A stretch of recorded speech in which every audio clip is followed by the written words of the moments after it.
Hola amigos de Halcón Maltés, vamos a hablar del futuro, pero no de libros de ciencia ficción o de platillos volantes o de naves que van a Marte o de naves en llamas más allá del cinturón de Orión. Vamos a hablar del futuro que da miedo, del futuro oscuro, del futuro distópico. Vamos a hablar de libros de distopías. Distopía es lo contrario de utopía y las dos palabras vienen del griego. Decía utopía de Tomás Moro, decía, llamóle utopía, que quiere decir no existe tal lugar. Ut topos, no lugar, utopía. Y distopía viene del griego también, dis significa malo, difícil, defectuoso y topos también lugar. O sea, literalmente significa mal lugar. Una distopía es un lugar indeseable, un lugar malo. Si las utopías son lugares perfectos, las distopías son, como digo, lugares perfectos, pero para la pesadilla. ¿Por qué? Porque hablan de sociedades controladas, de libertades anuladas, de seres humanos en el fondo convertidos en sistemas que los aplastan. Pero lo más inquietante de los libros de las distopías es que sus autores no hicieron un ejercicio de imaginación, a ver qué me invento como los de ciencia ficción, sino que nacieron de mirar al mundo real, de decir, bueno, como esto sigue así, ¿dónde nos vamos a meter? Es un poco el leitmotiv de todas estas historias, es una respuesta a lo que sus autores estaban en cada momento viendo. Cuando miran al mundo real, por ejemplo, Aldous Huxley, cuando mira al mundo real, escribe Un mundo feliz, pero en los años 50 escribió otro libro, 56 me parece, que es un libro que está tristemente descatalogado y animo a los editores a que lo reediten, que se llama Nueva visita a un mundo feliz, en el que ve con sorpresa y con pesar y con miedo y con asombro cómo todo lo que decía en El mundo feliz, que es un libro escrito en 1936, estaba empezando a pasar en realidad. Es un libro interesante. Bueno, vamos a empezar a hablar de libros de distopía. Tengo aquí algunos ejemplos interesantes. El primero es el antecesor del género, el primer libro de distopía que yo creo que hay. Se titula Nosotros, es de Evgeny Samatian. Está publicado en 1924 y probablemente no lo conozcáis, pero yo os recomiendo a que lo hagáis. Este señor, Samyatin, era un bolchevique convencido y escribió este libro en 1924, es decir, 7 años después de la Revolución Rusa, de la Revolución Bolchevique, en la que él participó de una manera entusiasta, activa y pues eso, muy creyó en ella, creyó en la revolución, creyó en el comunismo, pero muy pronto empezó a ver qué es lo que estaba pasando ahí o qué es lo que iba a pasar. Empezó a aterrarse con la burocracia, empezó a aterrarse con el control y empezó a ver con asombro que podía pasar, que era la supresión del individuo en favor del hombre colectivo. Esta novela está ambientada en el Estado Único, en una sociedad del futuro, en la que sus protagonistas, los personajes que aparecen ahí no tienen nombre, son números, viven en casas de cristal con el objeto de que puedan ser todo el momento visibles. Se parece un poco a la televisión del Gran Hermano de 1984 de Orwell, de la que luego hablaré. En esta sociedad del libro Nosotros hay horarios para comer, hay horarios para dormir y hay horarios hasta para tener relaciones sexuales. Fijaros que no he dicho hacer el amor, es tener relaciones sexuales. Y la imaginación se considera una enfermedad. El protagonista se llama D503, es un ingeniero que construye una nave espacial y empieza siendo un ciudadano modelo como el propio autor de este libro, hasta que se enamora. Porque el amor en este libro es el acto más peligroso que existe y por supuesto está prohibido. ¿Importancia de este libro? Bueno, porque es el predecesor de todos los demás, que Orwell lo leyó, que Huxley lo leyó. El libro, por supuesto, estuvo prohibido en la Unión Soviética y el escritor pues, murió en París en 1937, casi olvidado. La historia terminó dándole la razón, pero ya demasiado tarde. Bueno, de nosotros vamos a dar un salto a 1932, a Inglaterra, y vamos a hablar de un hombre con un apellido famoso, Huxley, Aldous Huxley. ¿Por qué tiene un apellido famoso? Bueno, pues porque era el sobrino nieto de Thomas Henry Huxley, conocido también como el Bulldog de Darwin. Charles Darwin, el conocido naturalista, formuló en la Inglaterra victoriana su libro El origen de las especies, y fue un auténtico escándalo. De hecho, una dama victoriana llegó a decir, oh, que descendemos del mono, espero que no sea verdad. O, si es verdad, espero que esto no llegue nunca a conocerse, dijo esta señora. Bueno, hubo un montón de debates en esa sociedad victoriana y religiosa de controversia con Darwin. Y Darwin, que era un hombre acomodado y un hombre que no quería líos, se había casado con una mujer rica y llevaba pues muchos años viviendo apartado en una finca de ella, dedicado a estudiar y a escribir. No quería follones y entonces su, digamos, discípulo, un naturalista muy potente también, muy famoso, era este Thomas Henry Huxley, que era el que iba a los debates con otros científicos, con la sociedad de aquella época, pues a defender los postulados de Charles Darwin. Por eso le llamaban el Bulldog de Darwin. Si vais al Museo de Ciencias Naturales de Londres, hay una escultura preciosa de Thomas Henry Huxley con unas patillas tremendas. Bueno, me he enrollado un poco para deciros que Aldous Huxley era el sobrino nieto de este señor, de Thomas Henry Huxley, y es mucho más famoso que él todavía porque es el autor de Un Mundo Feliz, una de las novelas más impresionantes de la literatura y es una novela distópica tremenda. Si en la novela nosotros, Samiatin habla de una sociedad basada en el control y la vigilancia, Huxley hizo algo mucho más sutil y se basa en una, y más aterrador también, en una sociedad que no está controlada la represión, sino que está controlada por el placer. Es una sociedad en la que no hay dictadores, no hay policía secreta, no hay torturas porque no hacen falta, porque todo el mundo lo que quiere es ser feliz. ¿En qué se basa esta sociedad de Huxley? Bueno, 3 puntos fundamentalmente. Los seres humanos se fabrican en laboratorios y son diseñados genéticamente. Hay 5 clases de seres humanos, los alfa, que son los más listos, los más guapos y los más potentes, y los épsilon, que son los peores, ¿no? Y cada uno cuando nace, diseñado genéticamente, como digo, en cada una de estas 5 castas, alfa, beta, gamma, hasta llegar al épsilon, con la hipnopedia, es decir, la educación que le dan a los niños mientras están dormidos, hipno, sueño, pedia, niño, les hace que estén contentos en el estatus que tienen. Es decir, el épsilon, que es el estado más bajo, el proletariado, digamos, les enseña a decir, qué bien, qué contento soy de ser un épsilon, que si fuera un alfa tendría que trabajar más y pensar más y tendría más responsabilidades. Aquí no. Lo mismo con los alfa, ¿no? Qué bien que soy un alfa y no soy un épsilon, que al fin y al cabo pues son pequeñitos y son feos y son no sé cómo. Bien. Si alguna vez sienten algo parecido a la tristeza en esta sociedad en la que tienen todo tipo de digamos, placeres, desde luego el placer sexual está al orden del día, pero no el amor, sino, bueno, tienen sexo de una manera muy, muy libre. Como decía, si alguna vez se sienten tristes o se sienten un poco incómodos, tienen el soma. El soma es una droga fabulosa, una droga estupenda, perfecta, sin efectos secundarios, que te devuelve al bienestar inmediato de una manera muy rápida. No hay libros, no hay arte, no hay familia, no hay amor profundo, porque todo eso genera sufrimiento. Lo que hay es, pues eso, sexo y soma. Sexo, soma y rock and roll. Yo tengo un amigo que dice que vamos un poco a eso, que vamos a la renta básica universal y al ocio low cost. Y el ocio low cost son los juegos de ordenador y las drogas baratas, la marihuana fundamentalmente. No sé si será verdad o no. Pero bueno, ¿qué es lo perturbador de Un Mundo Feliz? Bueno, pues que más bien parece un diagnóstico de la sociedad actual, porque nos advierte que esta sociedad tonta del futuro nos entregamos voluntariamente a ella, es decir, eliminamos cualquier cosa que signifique sufrimiento, que signifique esfuerzo, que signifique, digamos, aspereza, y nos vamos a lo que nos proporciona directamente placer. Seguimos en el Reino Unido, en Inglaterra, y vamos a 1949, unos 13 años después de que Huxley escribiera Un Mundo Feliz. George Orwell escribió una novela que se llama 1984, que todos conocéis. Muchos habéis oído el término orwelliano para referirnos a algo pues como un futuro distópico, aterrador y opresivo. Bueno, pues viene de George Orwell.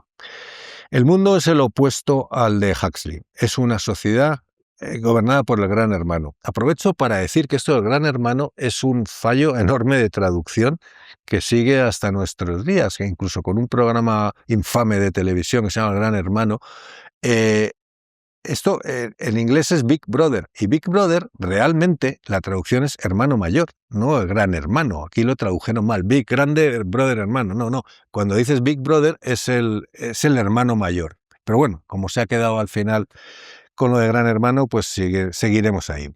El régimen del mundo de 1984 de Orwell, el que gobierna es este gran hermano, y controla no solo lo que haces, sino también lo que piensas. Lo importante de este libro y lo aterrador es que existe una policía del pensamiento, porque tú no puedes ni siquiera pensar contra el Estado, una especie de inquisición en la cual tú dentro de tu casa e incluso dentro de tu cabeza tienes que pensar lo que ellos quieren. El protagonista, que se llama Winston Smith, trabaja en lo que se llama el Ministerio de la Verdad.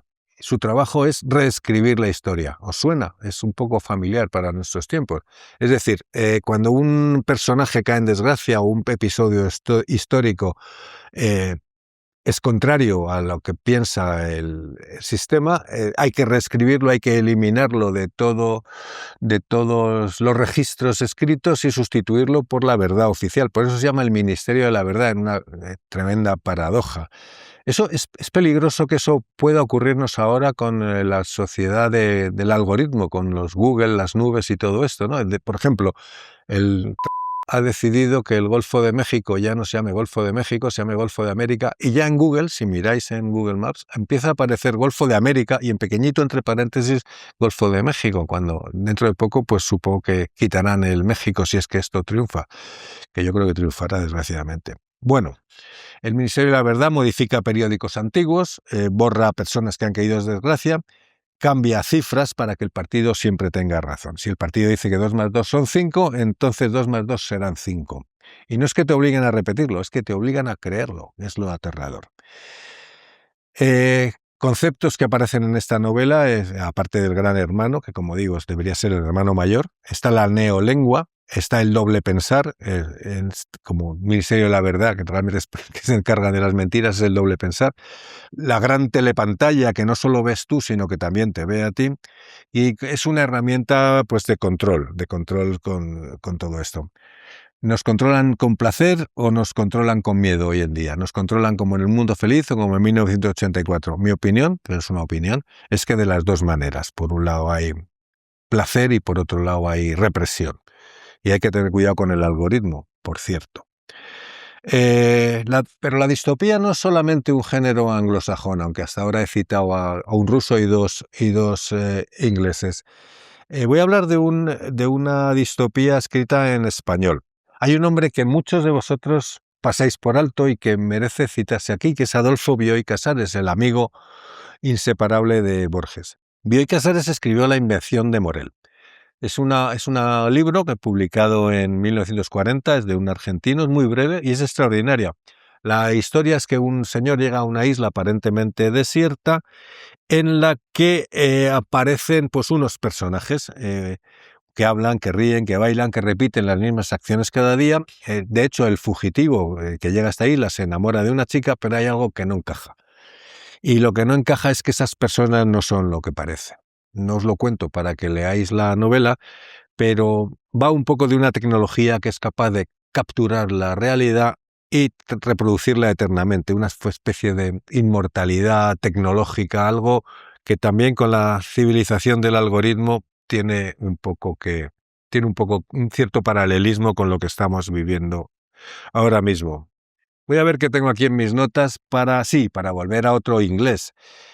Volvemos a un inglés, a 1962, a Anthony Burgess, que es cuando publica La naranja mecánica, una obra maestra de la literatura en general, aunque es una obra difícil de leer en español por la traducción. Es decir, Anthony Burgess se sitúa en un futuro próximo y se inventa una lengua, que es lo que llama el Nadsat, que es una especie de mezcla entre el argot inglés y el ruso.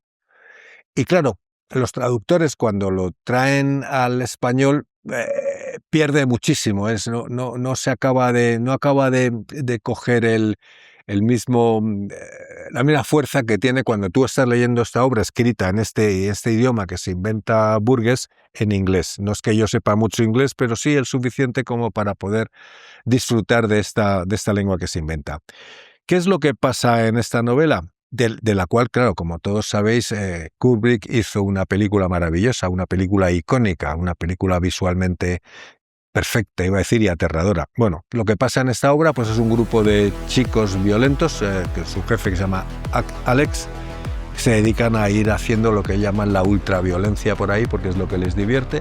Este Alex le capturan y hacen un experimento con él para suprimirle la violencia. Le condicionan con imágenes y con cosas muy fuertes y muy dolorosas para que cada vez que vaya a cometer un acto violento sufra muchísimo y no pueda llegar a cometerlo. Esta obra se basa en una experiencia tremendamente dolorosa que tuvo el propio escritor Anthony Burgess cuando terminó la Segunda Guerra Mundial en su Inglaterra, donde él vivía en una casa de campo, y llegaron unos soldados americanos violentos y borrachos y tal, le dieron una paliza, violaron a su mujer, y entonces toda esta experiencia horrible que él tuvo, de alguna manera la vuelca en esta novela. La película no cuenta el capítulo final de la obra de Burgess, o no lo cuenta como lo cuenta el libro. El libro lo cuenta un poco como recuperando la libertad el autor, porque la tesis de Anthony Burgess es legítimo erradicar la violencia a costa de erradicar la libertad del individuo. Ahí lo deja. Bueno, seguimos saltando ahora un poquito para atrás y ahora nos vamos a Estados Unidos, en 1953, para hablar de otra novela de distopía que todos conoceréis, de la cual también se hizo una película. La novela se llama Fahrenheit 451 y el autor es Ray Bradbury. La película la hizo François Truffaut, uno de los directores de cine de la Nouvelle Vague, de la nueva ola francesa, y es una película también muy potente, se llama igual. Fahrenheit 451 el título es los grados Fahrenheit. Nosotros nos medimos la temperatura con los grados centígrados o Celsius, pero los anglosajones lo miden con grados Fahrenheit, y el 451 es la temperatura a la que arde el papel. En la sociedad que se imagina Ray Bradbury, los libros están prohibidos, porque la gente dejó de leer, la gente se pasó a las pantallas, y cuando ya nadie leía, prohibir los libros pues fue relativamente fácil, porque no hubo que hacer mucho esfuerzo.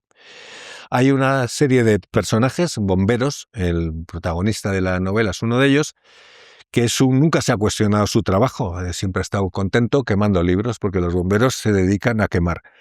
Pero un día conoce a una joven que le hace una pregunta sencilla, le pregunta: oye, ¿tú eres feliz?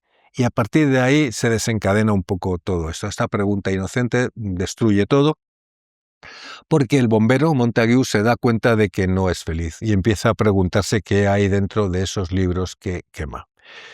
Ray Bradbury escribió esta novela en 9 días en el sótano de una biblioteca con una máquina de escribir que alquilaba por horas, porque no tenía ni un duro para ello. Y bueno, pues es una novela también maravillosa. En el fondo cuenta una sociedad que decide que pensar demasiado es demasiado incómodo. Y os suena, ¿verdad?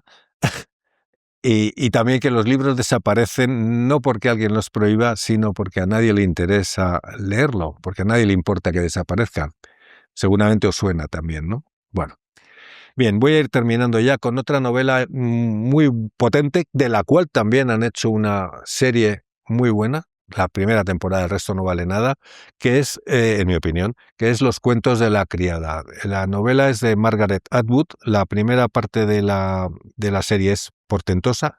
Debo decir que me gustó más esta primera temporada que el libro. El libro es muy bueno, pero la película, en mi opinión, es mejor. La historia es un régimen fundamentalista que ha abolido los derechos de las mujeres. Las mujeres dejan de ser fértiles, salvo unas pocas, y este régimen de unos decadentes que han perdido su primacía, su potencia, su hegemonía.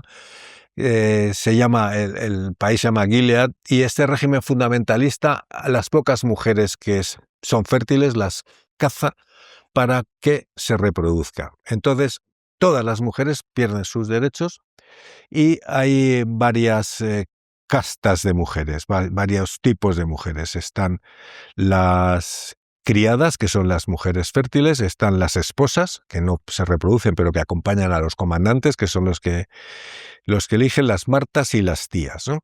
La historia es la historia de Offred, de Fred. Es una criada, una mujer que antes tenía su vida, sus hijos y tal, pero que es casada y se la dan a un señor, a Fred, por eso le cambian el nombre, le ponen Offred en inglés, de Fred en español, porque ya pierden su nombre, ya son objetos de posesión de un señor, ¿no? De Fred es la que está destinada, pues eso, a reproducirse con este señor, ¿no? El libro es resignada, pero también es rebelde, es sumisa por fuera, pero está furiosa por dentro.